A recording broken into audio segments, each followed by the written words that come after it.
Hey, cousin. So Jennifer Lopez allegedly is telling us why she's divorcing Ben Affleck after 2 years. I don't think anybody is, well, let me not say anybody because you do have delusional people out there. Those of us that have some sense never thought this mess of a marriage would work out. Okay. It never, I mean, for God's sake, Jennifer Lopez is getting married for the fourth time. Boo boo. Something's wrong with you. You have a problem and you're never ever going to stay married because something is wrong with you. Hey, cousins, happy Saturday. I wanted to come back and give you a couple more videos about what's going on. And be sure to subscribe, thumbs up, share this. I think for your love and support, those of you who's been loving on me and commenting below. I absolutely love it. Check out my community tab. I do post a lot in there. So, according to the New York Post, Jennifer Lopez revealed reason for divorcing Ben Affleck after 2 years of marriage. Now, why am I talking about this? Because you have the deep Christian state people coming over here talking about why you're going to talk about this. Because divorce is bad in the church. That's why I'm talking about it. Okay. Because y'all don't know how to choose no good husbands. A lot of Christian women are like Jennifer Lopez. You see the red flags in front of you, and you still want to go ahead and marry him because you think you can pray him through, girl. Okay.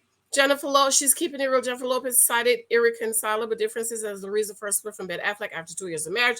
The Marry Me singer 55 officially filed for divorce from Affleck 52 on August 20th, which just so happened to be their second year anniversary of their Georgia ceremony. According to the Daily Mail, the choices was intentional on the musician part. I was reading something that she said she wanted it to sting. Honey, it ain't gonna sting. He tired of you. He's sick of you. He never really wanted to marry you. Honey, he is talking about he want to claim temporary insanity when he got married to you. Girl, bye. Jennifer said she was tired of being humiliated. Humiliated by Ben, and she waited until the 2 year anniversary because she wanted it to sting, an insider alleged to the publication. It don't sting. Look at Ben. He looked drunk here. He looked drunk as a bat. Okay.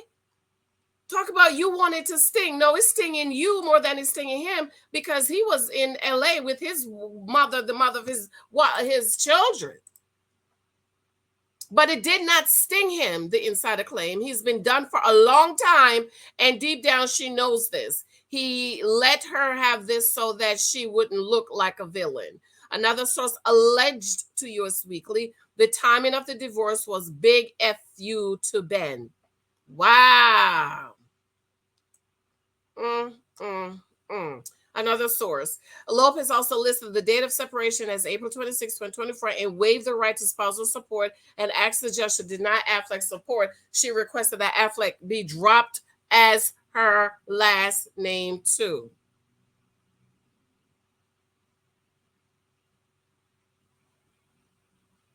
As per TMZ, sources, the estranged couple did not have a prenup. Lopez was in New York the day of the separation as she was gearing up to co-host the Met Gala. Split rumors initially took off when she attended the annual fashion event and walked the red carpet solo with the Oscar winner on May 6th. Affleck would later move out of their $60 million marital mansion and into a rented home. The Argo actor has since purchased $20.5 million home and put the property they brought together on the market. Jesus, if ever our marriage was over. Lopez official filed for divorce.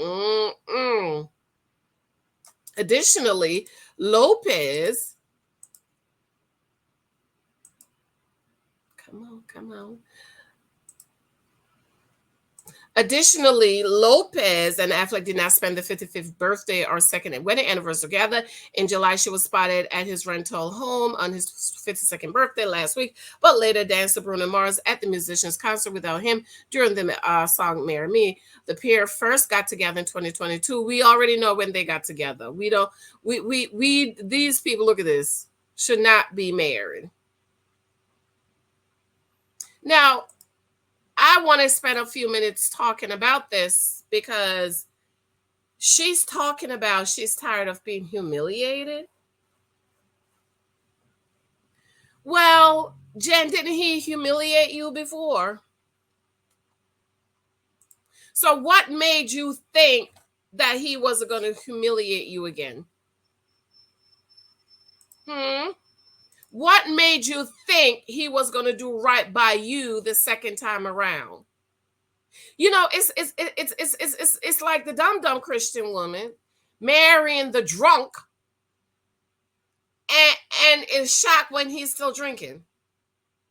Marrying the abuser and then cry foul when he beat your ass.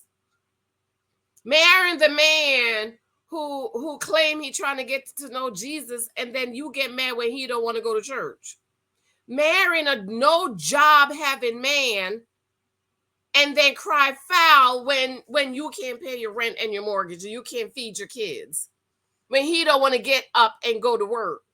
But you knew who he was before he married you, ma'am. That's what you chose. That's why so many Christian women are the naked wives. My book available on Amazon. Show me love and support. A lot of Christian women are the naked wives. You know why? Because you chose husbands who could not fulfill their role. What is the role of a husband? The husband is a picture of the Lord Jesus Christ. The wife is a picture of the church. What did Jesus do for the church? He laid his life down for the world and those who accept him. John 3:16, for God so loved the world that he gave his only begotten Son, that whosoever believes in him should not perish but have everlasting life. Verse 17, for God sent not his Son into the world to condemn the world, but that the world through him might be saved. How do you become saved? Romans 10:9, if you will confess with your mouth the Lord Jesus Christ, believe in your heart God raised him from the dead, you shall be saved, because with the mouth salvation, with the mouth confession is made unto salvation, and with the heart man believe unto righteousness. I always get those two mixed up. So ladies, stop choosing husbands who cannot play their role. Stop choosing husbands who you have to beg and plead and pray and fast for to become the man you want them to be, for them to play your role. A lot of Christian women, y'all are in witchcraft because you choose males who have not become, and you think your prayers are going to make him into who you want him to be. That is witchcraft, because you're trying to override an adult's rights. If he really wanted to be saved, and live for the Lord Jesus Christ, he would have done it independent of you. You marry a heathen and want to change him into a saint. You married a no job having, no job getting, no job keeping, can't get job man. And then you're praying and fasting and seeking the Lord and crying for God to help him to go get a job. No. Choose a man that already have a job, who love to work. That's one of the questions you ask him. Do you love your job?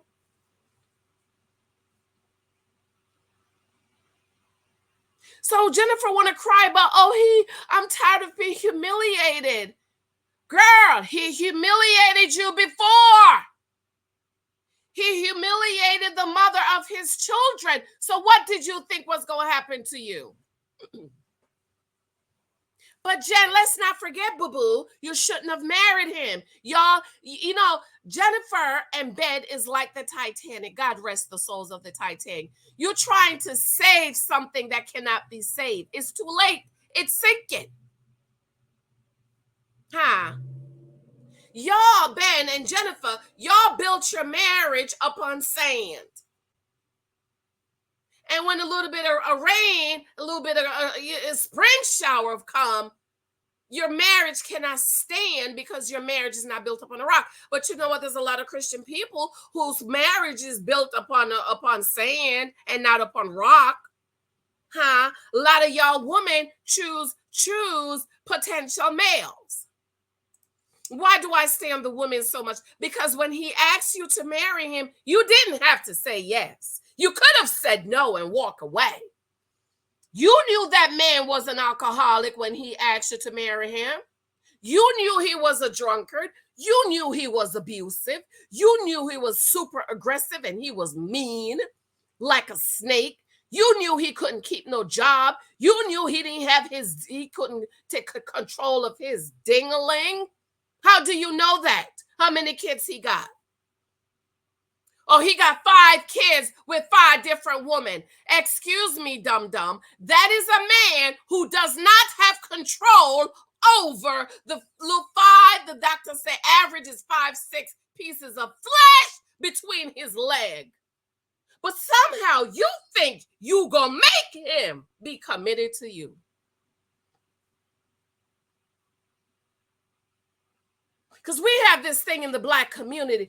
Oh, if he's by 40 and married, never have no kids, something is wrong with you. You's an idiot. How stupid can you be? You would prefer, do you know how many women told me my husband was no good because he had no kids and he was never married?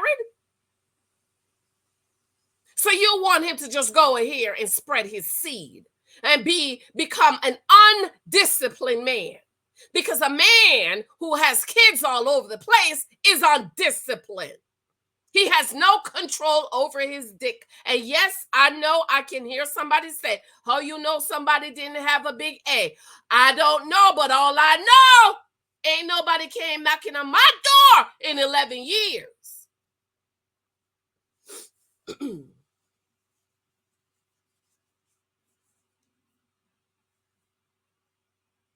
So when you choose a man who's going to humiliate you, what you think is going to happen in the marriage? If you choose a drunkard, what you think is going to happen in the marriage? If you chose an abuser, what you think is going to happen in the marriage? If you choose a man that can't keep a job, what you think is going to happen in the marriage? You choose a man who want to spend and eat every penny he gets, what you think is going to happen in your marriage? You choose a man who can't keep the D in the pants. He ain't got no control. Please tell me what you think is going to happen when you get married. I just want to know. I want to know because apparently some of y'all women have the magic kitty cat that can make a man do whatever you want him to do. Apparently some of y'all prayers are so strong that you're going to pray heaven down. You gonna call Jesus down from heaven and you gonna make your man do whatever you want him to do. Witchcraft. Choose a husband, beloved, who has a relationship with the Lord Jesus Christ.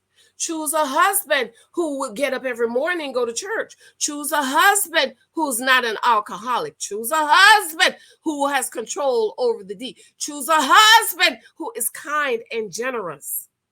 If I had listened to dumb Black people, I would have missed out on my good husband. Girl, I've been married 11 years. I ain't never paid a bill. I don't know what it means to pay a bill. That man takes care of me and these kids. While he was single, he was preparing himself. My husband is older. I'm starting to roll over his 401k.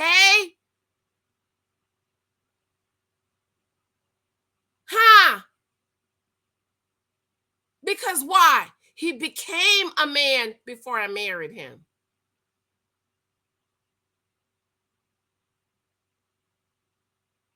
In 11 years, I've never prayed for God to change my husband, not one time. Because there's nothing that I want changed about him. And I'm not saying we perfect, y'all. I've shared how me and my husband, we got communication problems. And that is laughable. It's laughable because I'm an author. I write 400, 500-page book. My husband is in marketing. My husband is Barack 2.0.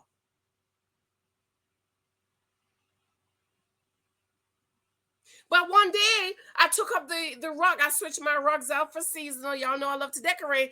And I picked up the summer rugs off the floor. And I said, Mike, I think I love the way the floor looks with our rug. I said, Mike, what you think? And guess what? He said, oh, yeah, the floor is pretty. I said, Mike, I didn't ask you if the floor is pretty. I know the floor is pretty. You think the floor is pretty. I don't think I don't really like my floor since it's dark cherry wood. But anyways, he said the floor is pretty. I said, Mike, I didn't ask if the floor is pretty. I asked, do you like the floors without the rugs? He said, yeah, baby, I answered you. The floor is pretty. I said, no, I didn't ask you.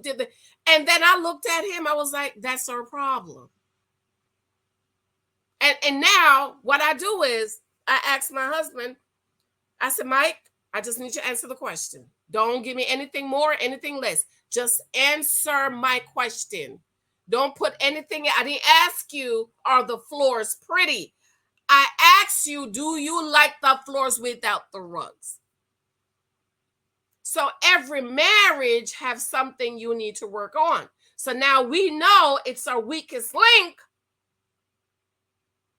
Every day we work on communicating better. And there are sometimes I have to say to Mike, can you please rephrase that? I say it so much. We say to each other so much. Now, little Michael's is like, Mommy, I didn't like the way you say that. Can you please rephrase it? Even now, little Michael is like, Mommy, can you please rephrase that? Because sometimes you have to figure out a way how to work you need to know what your problem is, and then you need a plan to work your marriage.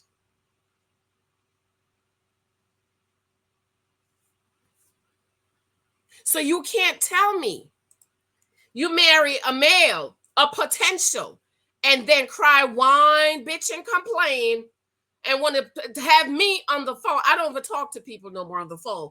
Emailing me, complaining about your husband, but you knew who you married. So what you calling me for, emailing me for, you won't talk to me for? I don't got time, but I'm reading books, writing books. I'm trying to help women who didn't make the mistake, the choices that you made, not to make those dumb choices. So yeah, Jennifer, he's going to humiliate you because he did it before. So I'm trying to wonder why you thought it was going to be different. You think your 50-year-old coochie was going to change his mind? Girl, bye. Anyways, I love y'all. I have to go. Comment below and let me know what you think. Thank you for those of you showing me love, supporting me on my books. Books are available on Amazon. I think some of them are on sale. The Naked Wife is a wonderful book. Y'all need to read it. Every single woman needs to read this book before you get married. Every wife needs to read this book. And y'all need to go to counseling, okay? Don't just give up on the marriage. Don't just go on down to the court and file for divorce unless he's beating your ass.